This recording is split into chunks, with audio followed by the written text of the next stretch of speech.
Why doesn't God make himself undeniably obvious? If he wants to be known, why not reveal himself in a way that forces belief? This question sits at the heart of the divine hiddenness problem, often raised by those who seek sincerely but feel met with silence.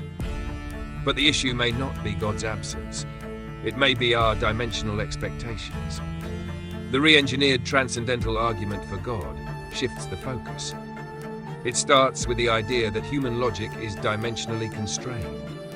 We interpret reality from a limited vantage point, like a 2D being trying to comprehend a 3D world. In this analogy, God's nature is not hidden due to neglect, but due to necessary accommodation.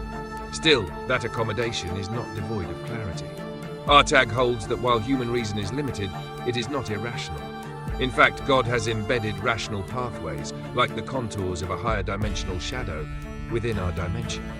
Logic itself reflects God's nature, and in certain modal systems, like S5 modal logic, arguments for God's existence remain compelling within the logic God made accessible. In short, divine logic touches human logic, but doesn't overwhelm it. It leaves enough light to see, but not so much to blind. This fits neatly with agnostic theism, a view that affirms belief in God while admitting we do not and cannot possess exhaustive knowledge. The Bible models this over and over. Abraham believed without knowing how, Hib 11 verse 8. The blind men trusted Jesus without direct verification, Matt 9:28.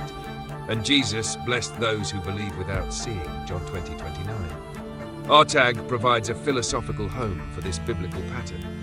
It shows that God's hiddenness isn't a flaw, it's a form of mercy.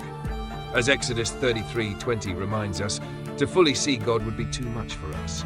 God's revelation is therefore accommodated, not absent. In this light, divine hiddenness doesn't contradict God's goodness, it protects it. Faith becomes not irrational guessing, but dimensional trust, confidence in what we cannot fully see, grounded in the rational traces God has placed within our frame. RTAG tells us, belief is possible, not in spite of divine hiddenness, but because of divine design. Want to go deeper? This is just a glimpse of the ideas in my upcoming ebook, Re-engineered Transcendental Argument for God, where classical apologetics meets dimensional logics and modern analogies.